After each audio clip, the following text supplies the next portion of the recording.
Ulang deh, ulang. Dari 1, 2, 3. Iya. Shalom saudaraku, kembali lagi berjumpa di acara talk show kesayangan kita We Talk No I But We Let's Talk Together bersama saya Pastor Wigan Sugandi. Dan di kesempatan We Talk kali ini adalah We Talk yang spesial sebab saya dari kota Sydney, Australia. Tepatnya saya sedang ada di City Gate Fellowship Church yang ada di Sydney, Australia untuk berbincang-bincang. Kali ini saya sendiri karena Pastor Ruli sedang ada di Indonesia, tetapi tentunya saya tidak sendirian sebagai dalam perbincangan ini. Saya sendirian sebagai host, tapi saya ditemani oleh lead pastor dari City Gate Fellowship Church, seorang hamba Tuhan yang juga merupakan profesional di bidangnya dalam pekerjaannya. Beliau sangat diurapi Tuhan, punya karunia mengajar yang luar biasa. Saya perkenalkan Pastor Frankie Kosasi. Shalom Pastor Wigan, good to see you.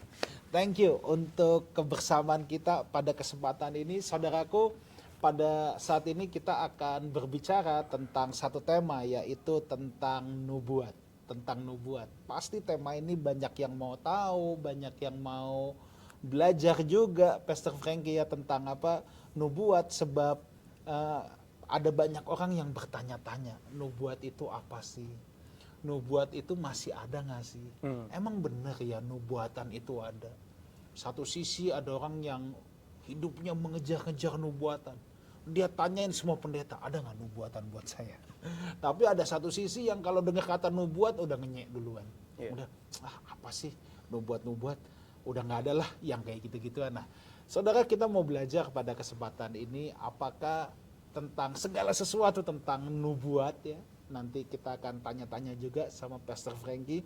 Saya percaya beliau akan memberikan insight-insight yang akan memberkati kita semua. Tapi sebelum mulai, saya ingin membuka dulu saudara ya. Saya akan membaca 2 bagian Alkitab.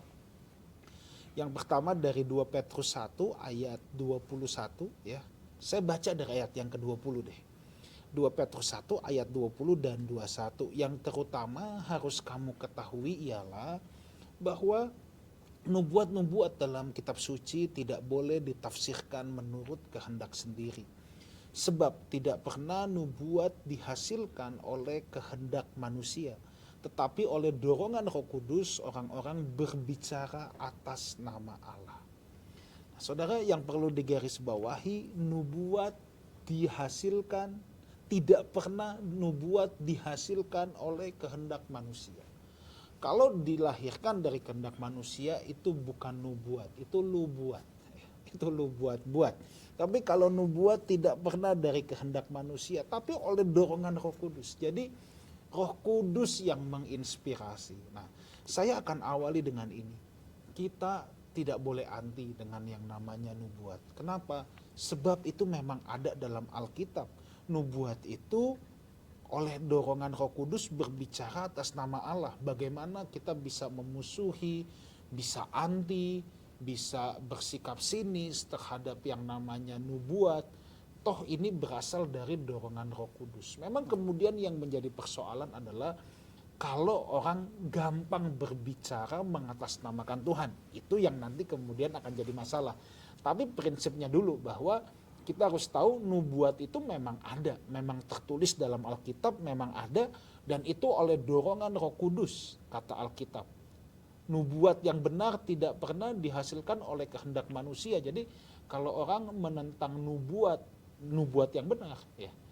Kalau orang bersikap antipati, sinis terhadap nubuat yang benar tentunya, maka dia sebenarnya sedang melawan kehendak Tuhan, sebab nubuat itu bukan hasil produk dari manusia. Nah, saya pengen baca satu ayat lagi ya dari 1 Korintus 14 sekarang ya. 1 Korintus 14 ayat 1 sampai 3. Saya mau memberikan balance-nya dulu supaya kita memahami secara holistik.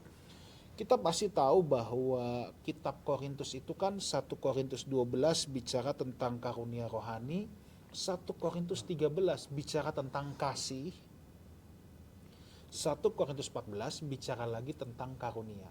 Dan seringkali saya mendengar bahwa orang berkata, orang mengajar, yang penting kasih, yang lain gak penting.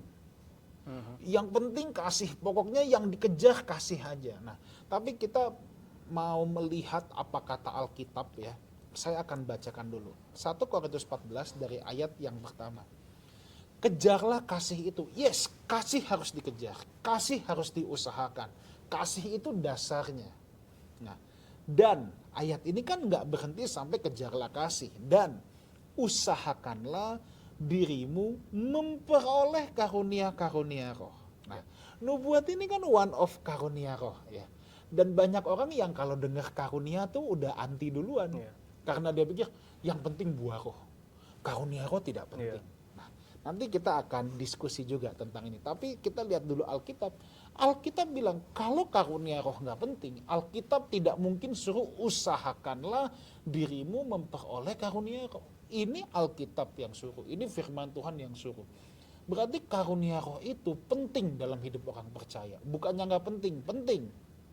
Kalau nggak penting, nggak perlu diusahakan. Nah, dari karunia-karunia roh yang ada itu, dikatakan terutama karunia untuk bernubuat. Nah, kayak seakan-akan nubuat ini ditaruh dalam tanda petik ya, agak superior daripada karunia-karunia yang lain. Nah, ayat yang kedua, siapa yang berkata-kata dengan bahasa roh tidak berkata-kata kepada manusia tetapi kepada Allah. Sebab tidak ada seorang pun yang mengerti bahasanya, oleh roh ia mengucapkan hal-hal yang rahasia. Ayat yang ketiga, tetapi siapa bernubuat ia berkata-kata kepada manusia. Ia membangun, menasihati dan menghibur. Nah, perhatikan, ia membangun, menasehati, menghibur. Banyak orang berpikir kalau nubuat itu selalu foretell, hal-hal yang akan datang. Nah, tapi saya harus ingatkan bahwa kalau kita bicara karunia nubuat ini, ya, kita tidak bisa menyingkirkan 3 aspek. Nubuat itu tidak selalu sifatnya prediktif kepada masa depan. Tetapi kalau dalam tenses Inggris ibaratnya past, present, future. Past untuk memperingati. Present untuk memberikan encouragement. Future itu yang bagian foretell. Yeremia itu nabi yang kalau isinya ngamuk-ngamuk doang gitu. Ya, dia itu bergerak dalam kenabian yang sifatnya memperingati, menghardik, menegur. Ya, jadi kalau kita bicara nubuat itu enggak selalu harus hal-hal yang akan datang. Nah, kebetulan saya tanpa panjang lebar lagi, saya udah kenal lama dengan Pastor Frankie, dia juga adik rohani saya. Kita kenal dari sama-sama masih pakai celana pendek biru, main PlayStation bareng dulu, zaman masih SMP saudara ya, SMP ya, jadi masih junior school ya. Nah, kita masih di SMP, kita saling kenal. Beliau adalah teman baik dari adik saya, beliau cinta Tuhan. Nah, saya ingat banget satu kali beliau pernah menerima nubuatan ya dari seorang hamba Tuhan, Pastor Ina Patiasina, seorang hamba Tuhan yang saya percaya beliau memiliki integritas. Nah, mungkin saya nggak usah cerita panjang lebar, kita mau tanya dulu nih, ini pengalaman, pernah ada pengalaman nubuatan apa nih, Pastor Frankie ini, sebelum nanti kita bicara nubuatan lebih dalam lagi. Oke, pengalaman nubuatan itu ada beberapa nubuatan yang buat saya itu mengena di hati. Oke. Ya, ada beberapa yang you just get it in your heart gitu ya. Yes. Yang pertama itu saya ingat di rumah pastor itu saat itu kita berdoa semalam, bukan semalam suntuk, acara doa itu hamba Tuhan Ibu Dora Kansil itu menubuatkan. Oh iya. Something very general ya. Beliau mengatakan bahwa kamu akan Tuhan pakai menjadi tiang doa buat keluargamu, pembawa damai sejahtera buat keluargamu. Dan saat itu saya masih orang pertama yang mengenal Tuhan di keluarga itu. Tahun 98 kita bicara ya. Buat saya itu mengena karena itu memberikan sebuah harapan, message of hope bahwasanya I want my family to be saved. Singkat cerita sekitar sekian tahun kemudian akhirnya satu persatu itu keluarga saya mengenal Tuhan ya dalam stage yang berbeda-beda tentunya. Berarti kalau di sana ada sisi encouragement juga ada ya. Encouragement, there's a message of hope. Yes. Walaupun it sounds very general ya, it sounds very general. Nubuatan yang berikutnya beberapa hamba Tuhan yang message-nya berbeda-beda tapi singkat cerita adalah intinya Tuhan akan pakai kamu sebagai hambanya. Walaupun itu tidak ada notion of being a full-time pastor dan sebagainya. Tapi Tuhan mau pakai hidupmu. Dan kalau ada satu lagu itu selalu mengena di hati saya itu adalah Tuhan inilah hidupku. Karena buat saya itu setiap kali lagu itu lagu kebangsaan kita. Lagu kebangsaan kita saat itu. Nggak ada lagu nyanyi itu kan. dan entah kenapa dari dulu itu saya selalu berpikir bahwa Tuhan aku memberikan hidupku. Walaupun nggak punya pengertian yang mendalam artinya apa. Tapi ya Tuhan pakai aja lah caranya apapun ya. Buat saya itu sesuatu yang mengena di hati. Dan I guess sampai hari ini saya tadi bicara dengan beberapa teman. Saya bilang I never thought about 5-6 years ago about pastoring a church. But things change. Situasi ada kejadian-kejadian yang banyak hal dan istilahnya Tuhan menggiring dan sama istilahnya ya Tuhan mau pakai hidup saya, sure. Dan hati itu selalu ada. Nubuatan berikutnya yang Pastor Ina Patiasen yang Pastor tadi mention itu, Pastor Ina Patiasen cuma menyebutkan kepada saya, Tuhan akan pakai kamu menuliskan lagu. Itu di Kurajong itu, ingat saya. Betul, menuliskan lagu-lagu yang baru, menyampaikan message Tuhan buat generasimu, sampai ke bangsa-bangsa. Saya pikir salah ini, nggak tepat. Saya nggak nyanyi, nggak bisa, mepet, main musik juga mepet, musikalitas semua mepet gitu ya. Jadi mau modalnya apa? Tapi sampai saya lupa tahun 2000 berapa itu ya, yang Citygate keluarin album kan? Betul, Tuhan taruh satu lagu di hati saya. Saya cuma lagu itu terbentuk hanya hitungan 10 menit. Itu terbentuk semua, lirik semuanya. Dan dari situ saya mulai mencoba dan mengeksplor. Ada sekitar 10-an lagu lah yang saya tulis. Tapi, dan ini masuk kembali seperti yang tadi Pastor Wigan bilang. Semua nubuatan itu kita perlu discern. Kita perlu uji, kita perlu test. Ya. Dan tentunya saat saya menjalani perjalanan itu ya udah apapun yang Tuhan sampaikan dalam hati saya tuliskan, saya gubah lagu, jadilah sebuah album itu yang CD-nya kita pegang, saya miliki. Dan tetapi kalau saya pikirkan hari ini, apakah Tuhan mau pakai saya menjadi seperti artis-artis rohani? Saya rasa enggak, gitu ya. Kan kita kan menjalani perjalanan hidup dan ada hal yang berubah gitu ya. Dan itulah saya nggak bilang nubuatan itu meleset, tapi inilah bagian dari firman Tuhan yang saya rasa when it comes to prophecy, you have to test, you have to discern. Karena profesi nubuatan pada dasarnya esensinya adalah it is the will of God that is being revealed to you through somebody else. Kehendak Tuhan. Kehendak Tuhan yang dinyatakan lewat orang lain. Lewat orang lain. Jadi itu berbicara tentang kehendak Tuhan. Dan I guess when it comes to the will of God being revealed, disinilah sebetulnya when we are being in the prophetic ministry, kita harus betul-betul be really careful. Karena we are being the messenger of the will of God. Betul tadi ayat yang tadi katakan, kamu berkata bukan bicara atas kehendakmu pribadi. No, you are speaking about the will of God. Tapi kenyataannya memang banyak terjadi kemelesetan. Nubuatan-nubuatan yang meleset itu banyak. Dan saya rasa disinilah, I think, kalau saya boleh buka satu ayat ya, dari kitab Bilangan 23 ayat 19. Saya bacakan dari NIV Translation. Bilangan 23 ayat 19 dikatakan begini. Ini Bileam, kalau kita tahu cerita aja, Bileam dibayar untuk mengutuki bangsa Israel. Ayat ini mengatakan begini, God is not human that he should lie. Not a human being that he should change his mind. Does he speak and then not act? Does he promise and not fulfill? Jadi sebetulnya saya baca versi Indonesianya dulu ya. Silakan. Ini harus komplit sini. Allah bukanlah manusia sehingga ia berdusta, bukan anak manusia sehingga ia menyesal. Masakan ia berfirman dan tidak melakukannya, atau berbicara dan tidak menepatinya. Nah, ini penting. Karena firman Tuhan mengajarkan, masakan dia Tuhan mengatakan sesuatu dia tidak mengerjakan, berfirman sesuatu dia tidak mengerjakan. If we define, kita mendefinisikan nubuatan adalah engkau menyatakan kehendak Tuhan, tapi yang kau sampaikan bukan kehendak Tuhan, itu bahaya loh. Karena Tuhan sebenarnya pada naturnya, dia berkehendak, tidak berubah. He says, he's gonna do it. Tapi yang terjadi adalah banyak dalam prophetic ministry yang kita harus akui, bahwa kemelesetan terjadi karena seringkali bukan kehendak Tuhan yang disampaikan. Penafsiran pribadi, dan ini banyak ya, kecenderungan dan kecondongan pribadi itu yang menyatakan sesuatu dan mengatasnamakan Tuhan. Nah, itu yang bahaya toh. Nah, saya mau breakdown dulu nih. Jadi, kalau seseorang menerima nubuatan, apa yang harus dia lakukan? Tadi kan dites, diuji ya. Nah, cara ngujinya tuh gimana?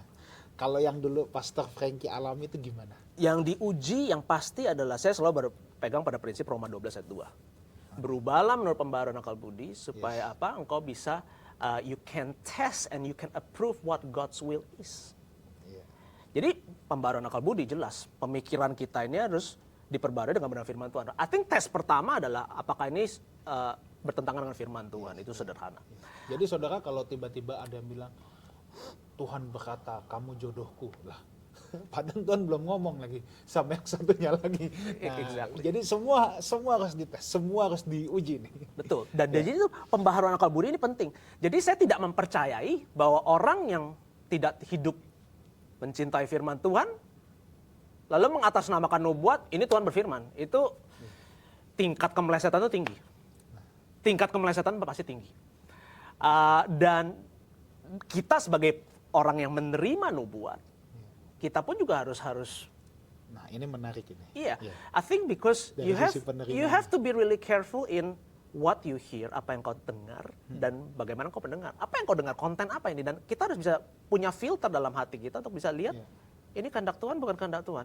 Dan alasan itu I think Roma 12 itu dikatakan supaya you will be able to test, kau bisa menguji dan mengetahui, approve the God's will. Itu penting. Jadi tentang nubuat, it requires due diligence. Kita perlu berhati-hati dan menimbang, you carefully weigh dan menguji. Nah, saya ini juga punya pengalaman nubuatan.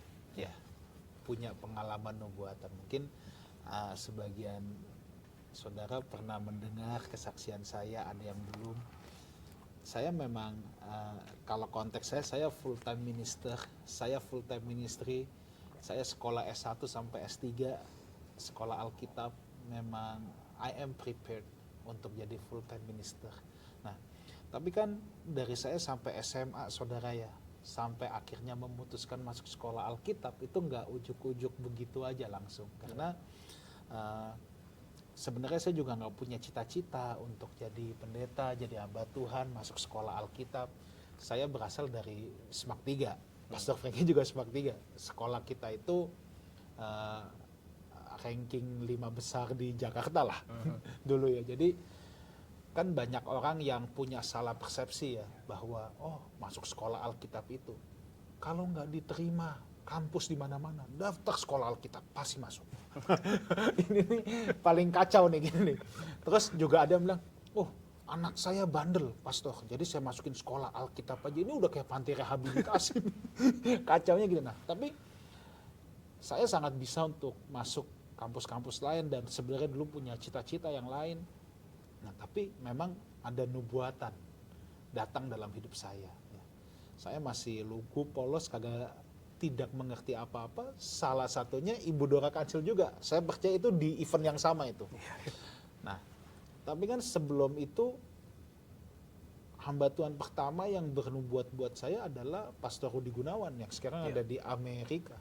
Dia yang pertama kali bilang sama saya, Wigan, kamu nanti jadi pendeta. Jelas dia bilangnya. Kamu nanti jadi pendeta. Hidup kamu di pelayanan. Wah, saya berontak, saudara. Saya berontak, buat saya, it doesn't make sense. It doesn't make sense. Saya nggak punya cita-cita ke sana, saya nggak punya tujuan kehidupan ke sana. Tapi itu yang dia katakan. Tapi saya simpen perkara itu dalam hati saya. Saya simpan perkara itu dalam hati saya. Orang kedua yang bicara itu adalah Pastor Royandi Hutasoid. Ya, nah mungkin sebagian saudara tahu ini pendeta lumayan senior juga nih, Pak Royandi Hutasoid. Saya ingat banget beliau saat itu pertama kali ketemu saya di GBI Battle Hotel Saripan Pasifik.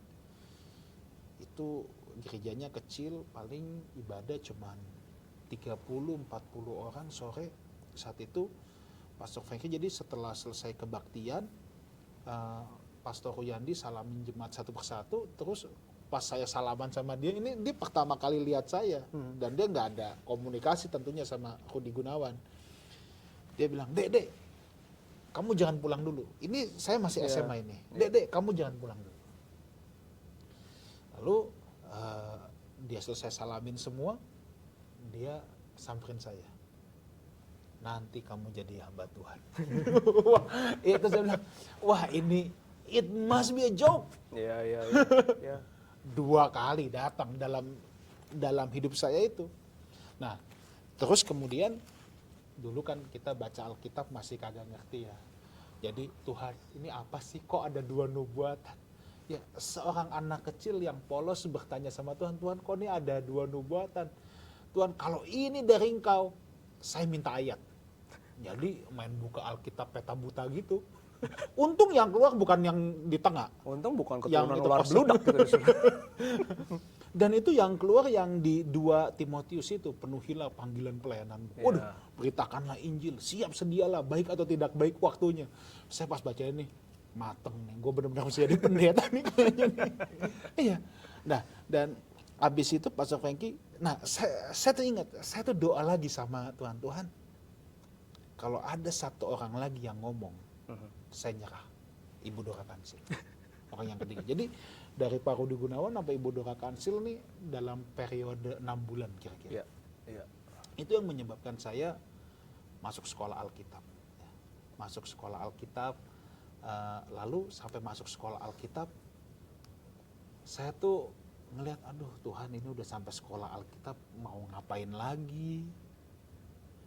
What next? Iya. Abis ini mau apa? Nah, di situ saya pertama kali ketemu Kak Inan. Right. Jadi saya udah kenal sama Pastor Jonathan, tapi saya belum pernah punya kesempatan untuk ketemu istrinya. Iya. Waktu di masa pelonco, masa ospek itu, pembicara Pastor PDT Inapati Asina, wah saya tahu, wah ini istrinya Kak Jo nih. Itu pertama kali saya ketemu sama dia. Lalu dia khotbah tentang misi, tentang Iya, hati belas iya. kasihan semua. Iya. Lalu dia tantang anak-anak untuk maju ke depan. Dia mulai mendoakan satu-satu. Saya ingat waktu sampai di saya tuh dia diem dulu. Dia diem. Nah terus dia mulai dengan statement ini. Tuhan akan memakai kamu untuk pelayanan bangsa-bangsa. Saya ingat banget itu. Wah, Iya. waktu dia bicara pelayanan bangsa-bangsa, saya ketawa lagi. Karena tidak ada dalam benak saya bukan orang yang berada gimana, bisa kemana-mana atau apa gitu. Tapi ya udah saya take it aja. Nah, tapi Pastor Frankie, di sini yang saya mau sharing. Ya. Gini, ini yang mungkin perlu kita bahas. Ketika kita menerima sebuah nubuatan, ya, jelas kita menguji. Ya. Ya. Ketika kita punya sense itu, Ya. setelah kita screening gitu ya, kita yakin bahwa orang ini berbicara atas nama Tuhan. Iya. Nah, di sini yang saya harus soroti bahwa ada banyak orang yang kemudian lalai. Yes. Dia tidak mempersiapkan hidupnya Iya. untuk menggenapi apa yang Tuhan inginkan. Tadi kan kita udah melihat bahwa kehendak Tuhan itu adalah nubuat itu berasal dari kehendak Tuhan. Iya. Nah, seharusnya kalau seseorang menerima nubuatan, ini yang saya pahami ya, dia harus mempersiapkan dirinya Betul. Setuju. untuk supaya nubuatan ini bisa tergenapi, supaya dia bisa efektif. Betul. Dan pengertian saya juga adalah bahwa ini menarik kan, dari tadi kita bicara, Pastor Wigan bicara ada nubuatan itu tidak komplit. Seperti ini secuplik, ntar ada orang lainnya secuplik, sama saya juga dengan saya begitu. Excuse me. Ada ayatnya itu di 1 Korintus itu, kalau saya boleh buka, 1 Korintus 13 ayat 9 sampai 10. Kita baca ya, 1 Korintus 13 ayat 9 sampai 10. Oke. Coba Pastor Wigan bacakan dalam bahasa Iya. Indonesianya. Sebab pengetahuan kita tidak lengkap dan nubuat kita tidak sempurna. Iya. Tetapi jika yang sempurna tiba, maka yang tidak sempurna itu akan lenyap. Nah, bahwa pengetahuan kita tidak lengkap dan nubuat itu Iya, tidak sempurna. tidak sempurna. Yes. Jadi seringkali nubuatan itu seperti yang kayak secuplik-secuplik itu, dan disinilah discernment comes in, dan juga penggarapan hidup itu harus masuk. Yes. Sehingga nanti yang tidak sempurna itu seperti engkau menggenapi apa yang memang kehendak Tuhan dalam hidupmu, sambil engkau memberikan hidupmu digarap. Dan disinilah saya rasa bahwa karena natur bahwa profesi itu adalah seringkali tidak sempurna, di sini memang discernment menjadi penting, menjalani itu menjadi penting. Tetapi prinsipnya walaupun tidak sempurna, nubuat itu tidak pernah tidak pernah ngawur atau tidak orderly. Karena kita buka lagi 1 Korintus 14 ayat 29. 1 Korintus 14 ayat 29. Perhatikan ini. Dalam bahasa Inggris katakan ini, 2 or 3 prophets should speak and the others should weigh carefully what is said. Oke, Bahasa Indonesia. Bahasa Indonya ya. Tentang nabi-nabi, baiklah 2 atau 3 orang di antaranya berkata-kata dan yang lain menanggapi apa yang mereka katakan. Menanggapi dalam bahasa Inggris should weigh carefully. Again, discernment, due diligence harus carefully, tidak bisa sembarangan. 1 Korintus 14 ayat 33. Ya, sebab Allah tidak mengkehendaki kekacauan tetapi damai sejahtera. Yes. Nubuatan dalam konteksnya walaupun not complete tapi tidak bisa against natur ini. Iya. God is an orderly God. Iya. Nubuatan tidak bisa menimbulkan kekacauan. Yang menarik itu kan kalau di tahun politik Amerika itu, yang kemarin itu kan kita tahu Donald Trump didukung oleh kaum evangelis. Iya. Dalam pemilu yang kedua itu begitu banyak nubuatan yang itu mengatasnamakan Tuhan bahwa Donald Trump akan terpilih kembali. Saya melihat malaikat dari negara mana mengirimkan semua. Lalu tentunya kita tahu Donald Trump kalah. Iya. Pertanyaannya, loh katanya kehendak Tuhan Donald Trump harus menang. Jadi siapa yang berbicara? Terus kita juga banyak mengalami ini masa COVID ya. Iya. Di Amerika, di mana-mana. Nubuatan begitu banyak hamba Tuhan. COVID selesai, ku hardik, ku tiup, wah semuanya. Tapi COVID is still lingering around. Orang bertanya, jadi pesan apa yang disampaikan di sana? Iya. Dan disinilah bahwa the prophecy is not complete, tidak sempurna, harus dipertimbangkan, ditimbang, dan pasti tidak menimbulkan kekacauan. Yes. Kalau sudah menimbulkan kekacauan, mungkin itu lo buat itu. Iya. Mungkin itu sudah lo buat. Iya. Nah, jadi memang kita tidak bisa sembarangan dalam hal ini bahwa kalau tadi kita lihat bahwa terutama kalau yang sifatnya global ya. Kalau yang tadi kalau yang kesaksian kita pribadi mungkin sifatnya personal ya. Betul. Tapi kalau udah sifatnya yang umum, pasti ada konfirmasi Ya. dari hamba-hamba Tuhan yang lain. Ya. Ya, biasanya seperti itu ya. Jadi kalau seseorang mengklaim hanya dirinya sendiri saja, wah itu agak-agak kita harus betul-betul mencermati ya. Nah, Ya. tapi saya mau kembali lagi tentang persiapan diri nih Ya. dari nubuatan. Nah, jadi kalau saya boleh cerita lagi, dulu Pastor Frankie apa yang saya lakukan ya ketika saya menerima nubuatan itu pelayanan bangsa-bangsa, saya setengah tertawa, tapi saya tahu I have to prepare myself. Ya. Jadi buat saya respon saya adalah saya sekolah yang benar saat itu. Saya lulus S1 3 tahun setengah, kuliah pagi malam, orang 4 tahun, saya 3 tahun setengah selesai. Dan when it times to come, waktunya saya udah mau selesai, tiba-tiba ada private scholarship datang. Wow. Yang membuat saya bisa ke Australia. Ya. Itu hal yang saya nggak pernah pikirkan juga. Ya. Nah, tapi kan again, saya coba berandai-andai. Seandainya saya tidak meresponi nubuatan itu dengan benar. Ya, saya tidak meresponi nubuatan itu dengan benar. Kemudian saya malas-malesan, sekolah asal-asalan. Belum tentu saya bisa punya kesempatan. Iya. Pelayanan di bangsa-bangsa. Hari ini Tuhan menggenapi itu. Iya. Saya sudah mengunjungi banyak negara, bukan hanya Australia, tapi saya harus bilang kalau saya saat itu tidak mempersiapkan hidup saya, lalu kemudian bukannya berarti wah nubuatannya tidak tepat. Sebenarnya enggak. Nah, ini saya melihat paralelnya gini nih. Coba Pastor Frankie, misalnya gini, kayak waktu Israel minta raja, Ya. Tuhan kasih Saul. Ya. Tapi akhirnya cara hidup Saul meng-cancel itu. Yes. Akhirnya Tuhan pilih Daud Yes. dan seterusnya. Iya. Ya. Nah, jadi kadangkala nubuatan itu bukannya nubuatan itu salah.